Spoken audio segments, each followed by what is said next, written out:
Boa noite, a graça e a paz do Senhor Jesus para todos nós. Amém? Hoje nós temos um tema palpitante, porque tudo que tem na palavra tem a ver conosco, tem a ver com a nossa caminhada, tem a ver com a nossa alma. E o tema que hoje me propus a falar com vocês, colocado por Deus no meu coração, é esse: você sabe o que está ganhando? Você sabe o que está perdendo? Porque muitas vezes a gente tem que parar na vida e avaliar se a vida cristã para nós é realmente um ganho ou é uma perda. E quando é ganho e quando é perda. E o que nós estamos ganhando e o que nós estamos perdendo. Porque algumas coisas precisamos invariavelmente perder no reino, para ganhar outras. Mas em perdendo, sabemos que temos algumas vitórias que estão colocadas na palavra de Deus. E antes de a gente ler o texto, eu gostaria de chamar a atenção para todos vocês, de que a gente pode ler a Bíblia de várias formas. Uma delas é panoramicamente. Você pode pegar um teco-teco, um aviãozinho aí bimotor, e você pode sobrevoar assim a Bíblia Sagrada, né? Dar uma olhada assim no Velho Testamento, no Novo Testamento por alto, né? A gente chama de panorama bíblico, ok? A gente pode ir de teco-teco. Tem outros que também visitam o texto bíblico, estudam assim com mais vagar e vão de helicóptero, por bloco, né? O Pentateuco, livros históricos, livros poéticos, livros proféticos, evangelhos, né? O livro de Atos, cartas paulinas, petrinas, joaninas, o Apocalipse. Então você conhece, não é, a Bíblia devagar, por bloco, vai descendo ali, né? Mas hoje eu quero propor para você a gente fazer uma coisa diferente. Hoje nós vamos descer na rua, entrar na casa, olhar no olho de Jesus e dos seus discípulos e ver como é que eles trataram esse tema de perder e ganhar. E quando nós estamos diante do Senhor, eu me lembro sempre de Deuteronômio, capítulo 6, aquele versículo que diz assim: ouve, ó Israel, o Senhor é o seu único Deus. E antes de falar então da palavra, eu gostaria de propor para você e para a pessoa que está aí sentada ouvindo, que você fale para a pessoa ao seu lado e diga assim: ouça a palavra, é para você, tá? Fala para a pessoa que está do teu lado sem medo aí, ouça a palavra, é para você, é para você. Vamos ficar de pé em reverência à palavra do Senhor. Mateus 16, verso 21 em diante. Pode colocar ali o texto, por favor. Versículo 21 diz assim: desde aquele momento, Jesus começou a explicar aos seus discípulos que era necessário que ele fosse para Jerusalém e sofresse muitas coisas nas mãos dos líderes religiosos, chefes dos sacerdotes, dos mestres da lei, e fosse morto, e ressuscitasse no terceiro dia. E então Pedro, sempre ele, né? Aliás, sempre ele, chamando-o à parte, começou a repreendê-lo, repreender Jesus, chamando: nunca, Senhor, amanezando, jamais, Senhor, né? Isso nunca te acontecerá. 23, Jesus virou-se e disse para Pedro: para trás de mim, Satanás. O quê? Pedro, Satanás? Que negócio é esse? Como é que pode? Discípulo de Jesus, Satanás?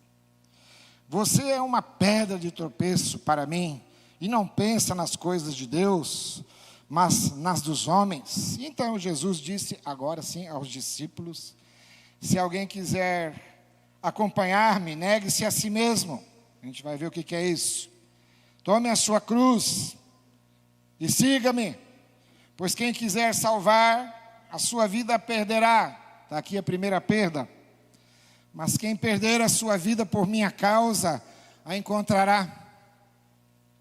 Pois que adiantará o homem ganhar o mundo inteiro e perder a sua alma? De novo, Jesus reiterando aqui que podemos ganhar muito nesse mundo e perder a alma. Ou o que o homem poderá dar em troca da sua alma? Pois o Filho do Homem virá na glória do seu Pai com seus anjos, E então recompensará a cada um, segundo ou de acordo com o que tenha feito. Eu garanto, é até aqui a palavra do Senhor. Amém? Ouça, ó Israel, essa é a palavra do Senhor. Para você, para a minha vida. E isso tem tudo a ver com a nossa caminhada agora na rua, no olhar, no rosto de Jesus, dos discípulos, para esse momento de estudo. Pode sentar em nome de Jesus. Deus abençoe. Geralmente a gente lê esse texto aqui para os outros, para os que estão lá fora, para os que não seguem Jesus, para aquelas pessoas que não têm limites quanto ao prazer, que buscam na sua vida apenas e tão somente uma coisa, o prazer. São pessoas que gostam de si mesmos, são os narcisistas. A vida parece que se revolve apenas ao redor delas. Então a gente fala assim, pastor, mas isso é um texto para os de fora. Eu já há algum tempo tenho lido a minha Bíblia de um modo diferente. Aqueles textos que a gente gosta de ler para nós, eu estou começando a ler para os outros e tenho ganhado com isso mais misericórdia com relação às pessoas. Eu olho para elas com mais misericórdia. E aqueles textos que são para os outros, que condenam, que falam dos outros, eu tenho lido para mim. E aí eu vejo como eu dependo mais e mais da graça de Deus, amém? Então leia assim a Bíblia, é importante, tá? Isso é um texto para discípulos. Eles estão na Cesareia de Filipe, no lugar lindo, que hoje é as colinas de Golã, lá naquela guerra que está acontecendo nesse momento, infelizmente. Ali, Jesus teve que falar dos seus planos. Jesus então começa a revelar o seu plano. Jesus começa a falar para eles de que era necessário, é uma necessidade de Jesus, não era necessidade dos discípulos, não era necessidade de mais ninguém, mas Ele mesmo iria entregar a sua alma, não é? Ele mesmo iria perder, do ponto de vista humano, era necessário. E a Bíblia diz então que Ele revela isso aos discípulos, explicando de que Ele seria preso, Ele seria condenado, Ele seria crucificado, um plano nada apetitoso, porque os discípulos estavam esperando o contrário, já tinham espadas guardadas, já tinham um arsenal consigo, é agora Jesus, agora tu vai ser o rei, agora nós vamos colocar você num cavalo, você vai entrar poderosamente ali, e você vai derrotar os nossos inimigos de uma vez por todas. E Jesus falou, não, eu vou passar por cruz, por espinhos, por sangue, vou explodir o meu coração, vou entregar o meu coração ao Senhor por vocês. Então Jesus começa a revelar o plano. Jesus fala de que essa perda então acontece para que ele possa ganhar uma outra coisa, que é a ressurreição, e todos os privilégios que vêm com a ressurreição, todos os predicados, os privilégios divinos que ele havia aberto mão, para que ele pudesse se tornar humano também. Então, em primeiro lugar, o que Jesus perde? Jesus perde aparentemente para os inimigos, porque ele é julgado na primeira, na segunda e na terceira instância, né? Ele passa pelos religiosos, ele passa por um político meia tigela, chamado Pilatos, e depois ele passa por Herodes. Então assim, um vai empurrando para o outro, ele é condenado nas três instâncias. Parece que perdeu para os inimigos. Jesus iria perder a vida. E aqui entre nós, Jesus tinha que perder essa vida. Sim, essa vida terrena ele tinha que perder. Esse era o plano do Pai e do Espírito Santo para com ele, para que eu e você pudéssemos ganhar a vida eterna. Então, me parece, do ponto de vista humano, Jesus perdeu de novo. E mais uma vez, a Bíblia diz que, para a infelicidade dos discípulos, ele também ia perder os próprios discípulos. Porque ninguém se conformava, e vocês vão ver a reação aqui, terrível, uma assim, contundente, de uma pessoa que não quer perder. Ele ia perder os discípulos.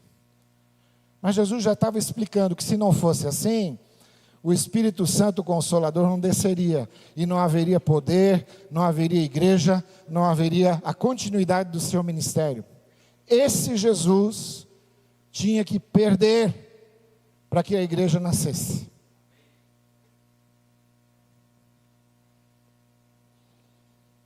E aí vem sempre o Pedro, adoro esse cara, o Pedrão, o Pedroca, uma figurinha. E aí o Pedro tenta convencer a Jesus a ganhar, porque na lógica do Pedro, cristãos não perdem, não podem perder. Cristãos nunca perdem, não é? Para nós é assim, time de cristão não pode perder. Flamengo, Fluminense, aqui é mais Fluminense, né? Não pode perder. Como, né? O Pedro é Flamengo, né? Porque o Pedro, não, nós sempre ganhamos. E Jesus então começa a dizer, Pedro então começa a convencer ele a ganhar. Se eu pudesse colocar um pouquinho mais de versão dos dias de hoje, eu diria assim, que Jesus diria assim para ele, ó, eu estou aqui, Jesus, não é assim, Cristiano Ronaldo, estou aqui. Eu diria que ele estava querendo começar a igreja dele, né? Se tem os batistas começaram com o João Batista, aqui ia começar a igreja Petrina, ia ser neopentecostal, porque é aquela coisa assim, está amarrado, vou começar, Jesus tem que melhorar. A igreja Petrina. O que Pedro tenta fazer com Jesus? Ele tenta melhorar Jesus. E nós crentes somos craques em tentar melhorar Jesus. Senhor Jesus, não é assim como estás fazendo, não, é assim, ó. Não é desse jeito. Você vai submetendo Jesus ao seu jeito de ver a vida, ao seu jeito de orar, e não submete mais ao seu Senhor. Isso aí é fazer Jesus melhorar para você. Mas Jesus não precisa melhorar, porque Ele já tem um plano traçado. Ninguém melhora Jesus. Ninguém dá um perfil melhor para Ele. Ninguém dá uma alma melhorada para Jesus. Ninguém diz para Ele fazer uma cura desse jeito, porque se for de outro eu não aceito. Sai da igreja revoltado. E muitas vezes Jesus não fez por você, e você se revoltou, e você quis melhorar Jesus, e Ele não melhorou para você, e você disse, esse Jesus não me serve.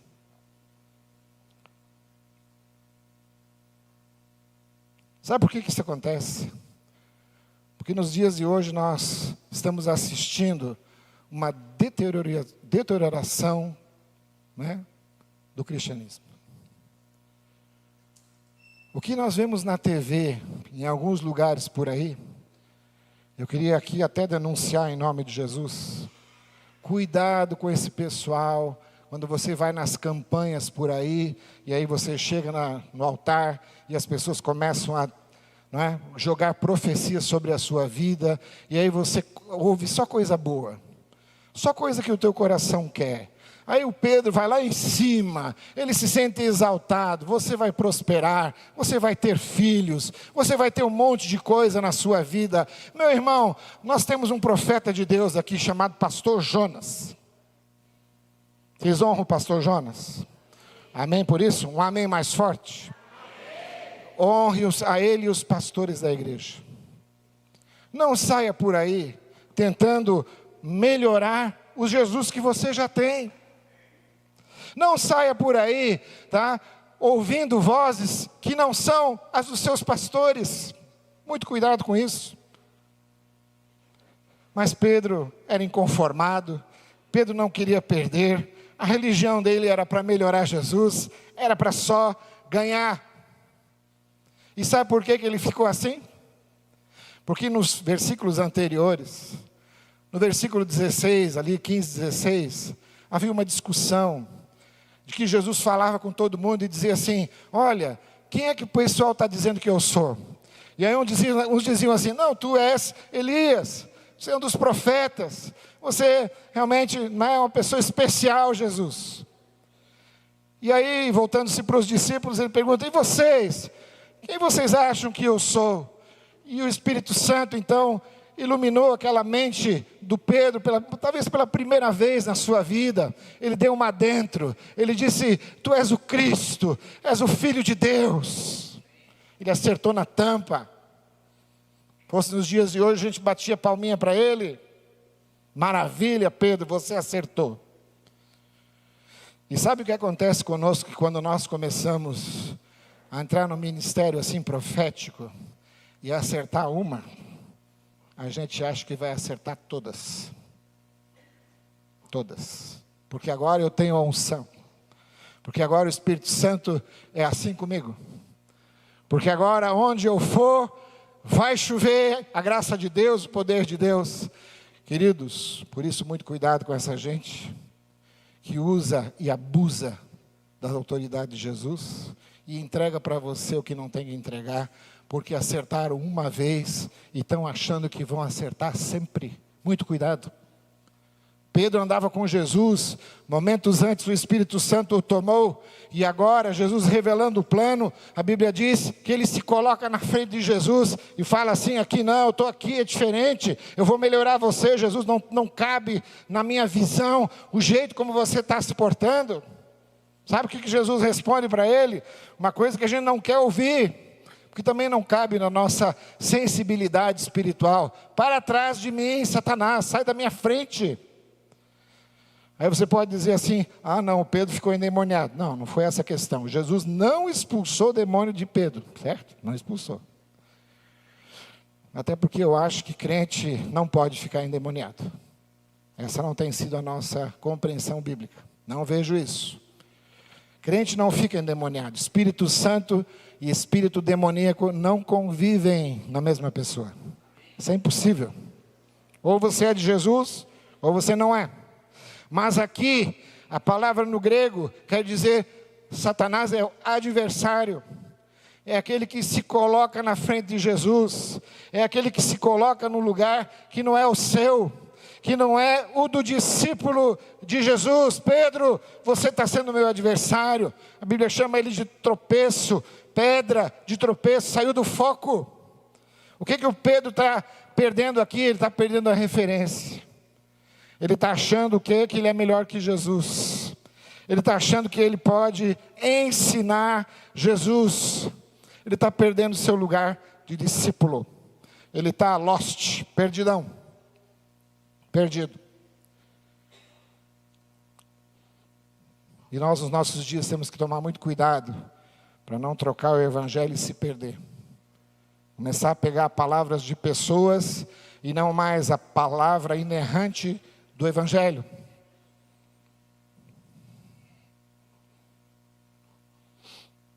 Aliás, só uma observação aqui, pode colocar o próximo já. Lugar de discípulo é atrás, tá? É seguir Jesus. Quando você coloca-se na frente de Jesus e diz: é assim, ó, a minha igreja é assim, Jesus. É pensamento positivo, é afirmação positiva. Você para de ter essa dimensão aí, ó. Lugar de discípulo é atrás, é seguir nos passos do mestre, é fazer o caminho que ele já fez. E agora nós vamos para o nosso tema assim, fazendo essa breve introdução. Saiba o que você perde ao seguir Jesus. E por favor, fiquem todos comigo aqui, porque tem muita gente que já está desligando aí, entrando na internet. Por favor, deixa a internet de lado agora. Que nesse momento pare as internets, Senhor.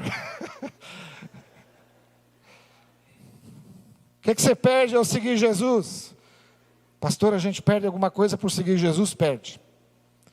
Porque a primeira coisa que a Bíblia nos chama a atenção aqui é o negar-se a si mesmo.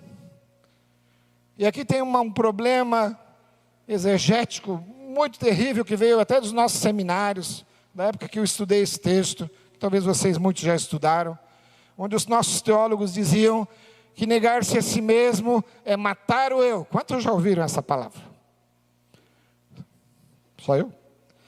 Matar o eu. Não, aqui ninguém quer matar ninguém. O Pedro continuou sendo Pedro, o Tiago, o Mateus,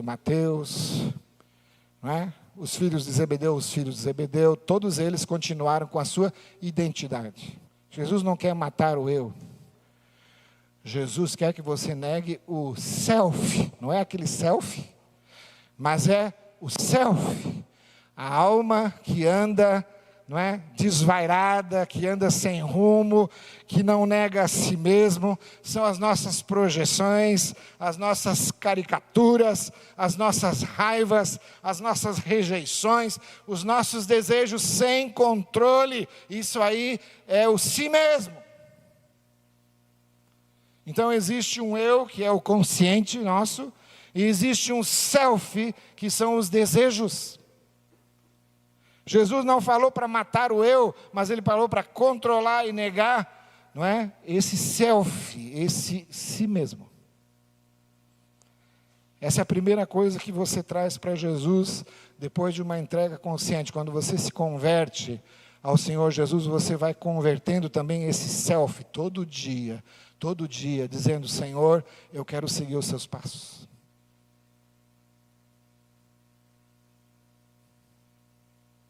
O eu nunca vai deixar de existir. Sabe por que eu digo isso? Já me fizeram muito essa pergunta. Quando nós morrermos, pastores, estivermos no céu, nós vamos conhecer um ao outro? Eu digo que sim, porque muitas vezes na palavra do Senhor, o Abraão aparece, Moisés aparece, Elias aparece no Monte da Transfiguração, e eles são reconhecidos. Esse é Moisés, esse é Elias, eles estão aqui em espírito, e eles têm o eu intacto. Então, meu querido, você vai estar lá na sua melhor versão. Você vai estar lá na sua melhor glória, na maior glória possível de um corpo humano transformado e transfigurado por Jesus.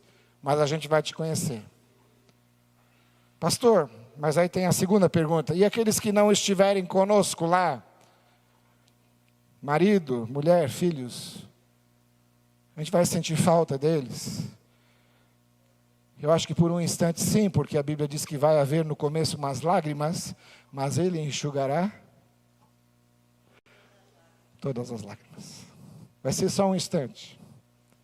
Mas no momento seguinte, a presença e a glória de Deus vão preencher tudo e as lágrimas serão enxugadas. Então, meu irmão, fica comigo aqui, porque isso é só o negar-se a si mesmo. E quem não nega a si mesmo, o self, vai começando a adoecer. Porque cristianismo e self vai entrar em contradição e vai gerar doença na sua alma. E aí você pensa assim: nossa, eu oro tanto e nada acontece. Nossa, eu sigo Jesus há 30 anos e a minha vida não vai para frente. Talvez está na hora, e talvez hoje à noite é a hora de você dizer assim: preciso negar a mim mesmo, pela primeira vez na vida. E aí a Bíblia vai mais longe, e aí você perde mais uma coisa aqui, porque você tem que tomar a sua cruz, a Bíblia diz. E tomar a sua cruz não é o teu marido que te dá problema, a sogra que te dá problema. A minha é uma bênção, glória a Deus. Ela está assistindo, né? Então, a minha é uma bênção. Um beijão para a senhora. Agora, cunhado. Briga de família. Não são essas pessoas que são a sua cruz. O que é a cruz, pastor? A cruz não é a de Jesus. Porque a de Jesus é a de Jesus, é particular, é a dele. São as dores e os pecados de todo mundo que ele levou sobre si. Você não leva isso. Você não tem capacidade, não tem como levar. Mas você leva as suas frustrações, você leva as suas angústias, as suas fraquezas morais, singulares, são só suas. Você tem que levar isso aí todo dia e olhar para Jesus e não desistir do caminho. Senhor, essa é a minha cruz, mas eu não deixo de te seguir. Tem muita gente que olha só para a sua cruz, está muito pesado, e para de olhar como um discípulo, o seu mestre que está diante de si, que já levou a sua cruz lá no Calvário, e você perde esse foco olhando para a sua cruz, e perde-se pelo caminho. Você não vai desistir porque tem uma cruz. Você tem que levá-la. Tem que caminhar.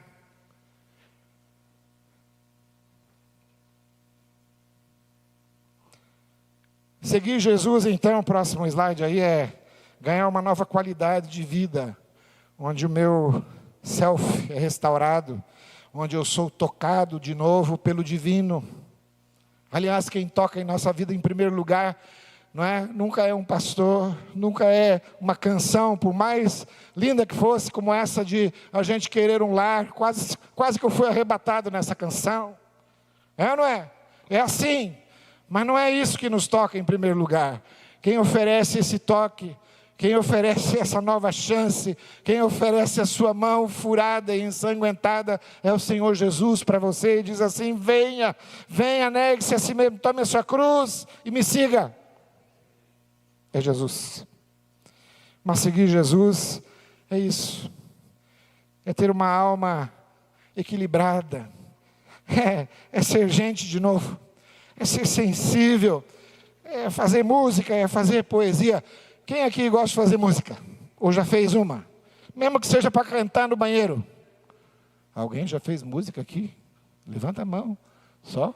Uma, duas. Você está meio acanhado? Levanta a mão assim para a glória do Senhor Jesus.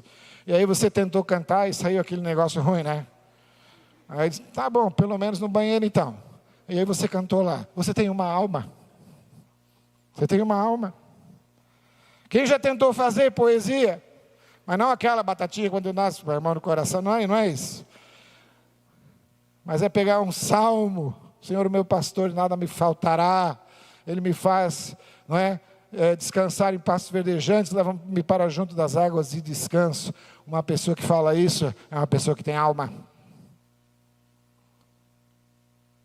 O Senhor tem sido o nosso refúgio de geração em geração, antes que os montes nascessem e se formassem os céus e o mundo, de eternidade a eternidade, tu és Deus.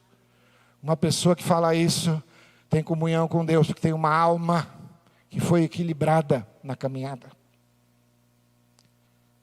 Então, já que isso é perder, muitas vezes, o que é ganhar o mundo? A Bíblia está falando aqui o que nós podemos ganhar o mundo. E tem pessoas que hoje estão na igreja e querem ganhar o mundo. O que é ganhar o mundo? Ganhar o mundo é, em primeiro lugar, buscar o poder como dominação de tudo e de todos. É esse poder que as pessoas buscam quando perdem a sua alma. É o poder pelo poder da dominação, de fazer como elas mesmas querem. É buscar reconhecimento. Eu preciso ser reconhecido pelas pessoas, aplaudido pelas pessoas. Tem pessoas que entram em depressão se não veem os likes. É a glória humana. É o narcisista. Ele só ama absolutamente só a si mesmo. Não tem alma, não tem compaixão, não tem o seu self curado, a sua alma curada. Veja só uma pessoa na Bíblia que a gente muito admira e acha que o cara tinha tudo, ganhou o mundo. O rei Salomão. E o rei Salomão fala em Eclesiastes, capítulo 2 e o verso 10. Ele diz assim, pode colocar aí. Não me neguei nada que os meus olhos desejaram. O que é isso? É uma alma, não é? Um self torto, um self doente. Não me neguei nada, ele não se nega. Não me recusei a dar prazer algum ao meu coração. Coração aqui também, nefesh, é a mesma raiz da alma. Ou seja, ele não negou nada a si mesmo. Se ele queria terras, ele comprava as terras ou confiscava. Se ele quisesse fazer mais um palácio, ele assim o fazia. Fez um templo para Deus maravilhoso. E aí começou a complicar, porque ele fez também um harém. E se perdeu. Perdeu a sua alma. Isso é muito perigoso. Quando a gente entra nesse versículo e acha que isso é palavra de Deus para nós. Não é palavra de Deus para você, não. Isso aqui é um homem falando para si mesmo de como ele se colocou diante de Deus e não se negou nada do coração. Na verdade eu me alegrei com todo o meu trabalho, e essa foi a recompensa de todo o meu esforço. Pode colocar o 11 também agora. Contudo, ainda bem que o Espírito de Deus nos dá a capacidade de voltar e refletir a nossa vida e dizer: contudo, entretanto, quando avaliei tudo que as minhas mãos haviam feito, e o trabalho que eu tanto me esforçara para realizar, percebi que tudo foi inútil, foi correr atrás do vento, e não há qualquer proveito no que se faz debaixo do sol. Pessimista o cara, né, meu? Antes de dizer assim: puxa, mas a minha casa, eu gosto tanto dela, o meu carro, cara, 60 vezes, 60 prestação, estou pagando meu carro, como é que eu não vou gostar? Exagerasse, amigo. Não é isso. O problema é que nesse interim, ele foi perdendo a sua alma que começou tão bem, a sua alma que pedia sabedoria, que era cheio da sabedoria, e todo mundo vinha ver o Salomão, todo mundo se espantava e dizia: uau, que cara é esse? Quando ele abre a boca, ele só fala coisas que tem a ver com o Deus dele. Ele é tão cheio de Deus. Só que como Pedro, quando ele começou a acertar uma, acertou duas, acertou um monte, escreveu o livro de Provérbios, e aí começou a senhorar-se, não é? Dessas pequenas coisas que são as casas, os homens, os servos, os palácios, os terrenos e tudo mais que faz você perder a sua alma. De repente ele viu que ele não tinha mais revelação de Deus. Ele percebeu que estava se perdendo. E o que é perder a alma então? Essa é a pergunta para nós. Pode colocar a próxima. Antes de mais nada, a alma é essa sede das paixões e emoções mais profundas do teu coração. É a tua essência de vida, é o nefesh, é o fôlego de vida que você tem. E perder a alma, pode colocar aí, é achar que o mundo funciona só para você. Por exemplo, amanhã alguns aqui têm uma consulta médica no centro, e daqui ao centro é mais ou menos 30, 45 minutos. E você só sai com 20 minutos daqui, de Barreiros para o centro. E aí a tua mulher do lado, teus filhos atrás, e você, nessa São Pedro, sai da frente, daí na Via Expressa, sai da frente. Meu irmão, você na verdade está fazendo você perder a sua alma, e os teus filhos e a tua mulher olhando para você dizendo: maluco, meu marido ficou maluco. Perder a alma é achar que o mundo funciona só para você. Aliás, eu fui testado nessa área hoje, pastor. Cheguei aqui, uma rua aqui atrás, domingo à tarde, eu indo para o culto maravilhoso, na Igreja Batista de Barreiros, com meu amigo Jonas, pastor Jonas. E aí tinha um tranca-rua na minha frente. E aí veio um cristão ali, ainda colocou assim o olhar assim para mim e falou assim: tranca-rua. Eu já queria dizer assim: vai de reto, Satanás. Mas eu não fiz. Eu lembrei o que eu tinha que pregar. E a nossa alma é constantemente testada, porque eu e você sabemos que nós queremos estar no centro do mundo. Queremos fazer a nossa vontade. A gente sai daqui para o centro e vai orando assim: Senhor, abre uma vaguinha para mim no estacionamento. E vai, quando acha, você fala assim: agora não precisa mais. Triste. Perdeu a alma. Perder a alma é também tentar ganhar as brigas dentro de casa e perder os filhos.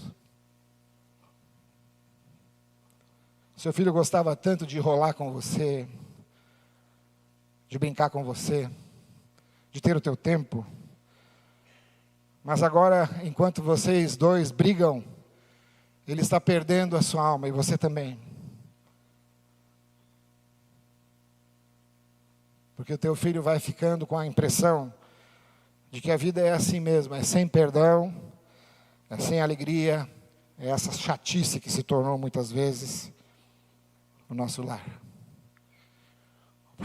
O problema não é a faixa de Gaza, é a faixa de casa. É a faixa de casa.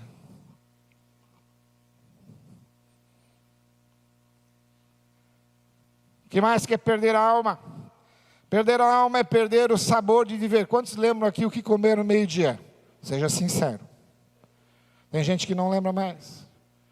Foi picanha com farofa? Tá difícil. Foi o quê? Arroz com feijão? Pode ser. Foi uma ou duas linguiçinhas. Gente que não sabe. Por quê? Porque às vezes a gente vai também em festas assim, e lá tem aqueles salgadinhos, aí você começa a comer lá uma empada de camarão e outra de palmito e joga para dentro, e alguém pergunta para você, e aí como é que está essa? A gente fala assim, não sei, eu só joguei para dentro.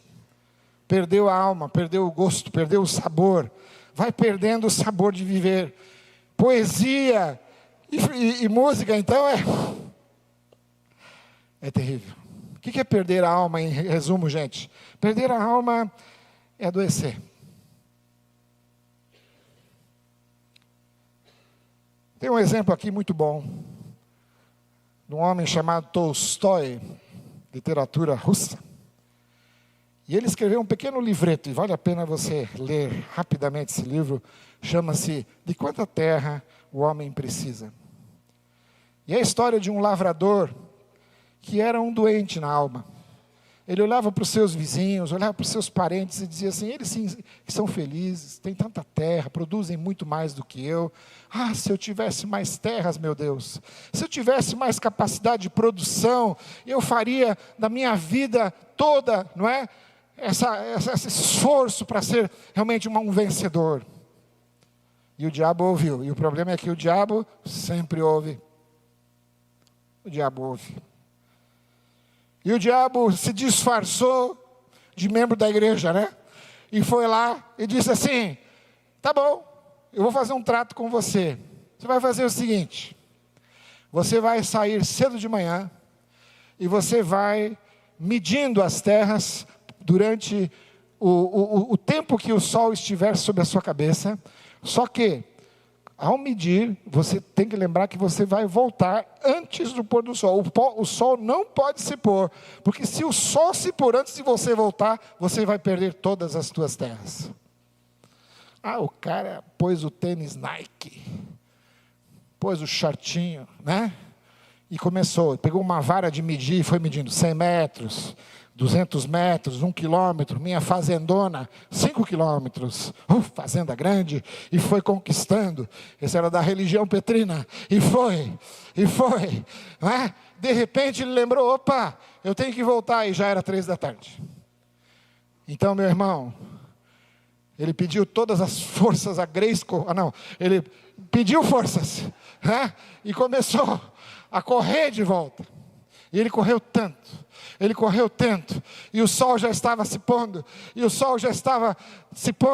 e era quase 6 da tarde, e ele já esbaforido, sem forças, chegou perto do seu alvo, e capotou, e morreu. Assim acaba o conto do Tolstói.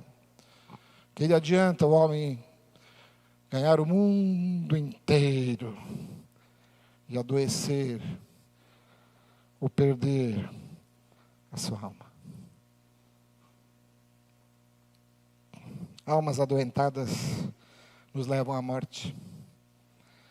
Por isso nosso trabalho, mais do que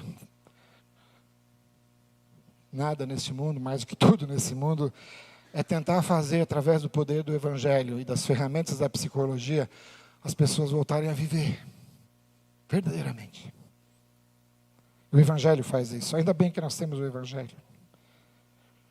E eu quero terminar colocando esse versículo 27 do Mateus 16, que parece meio fora do contexto. Depois de Jesus falar tanto em perder a alma, ganhar o mundo, negar-se a si mesmo, tomar a sua cruz, seguir Jesus, agora ele vem com essa. Ele diz assim, pois o Filho do Homem virá na glória do seu Pai. Amém? Ele virá com os seus anjos, e então recompensará cada um de acordo com o que tenha feito. De novo, aqui ó, aqui é recompensa, não é salvação. A salvação é pela graça, a recompensa é pelas obras. Mas por que está isso nesse contexto de ganhar e perder? Porque a Bíblia diz aqui no versículo anterior, de que nós podemos então, por amor a Jesus, ganhar. Ganhar para ser recompensado até.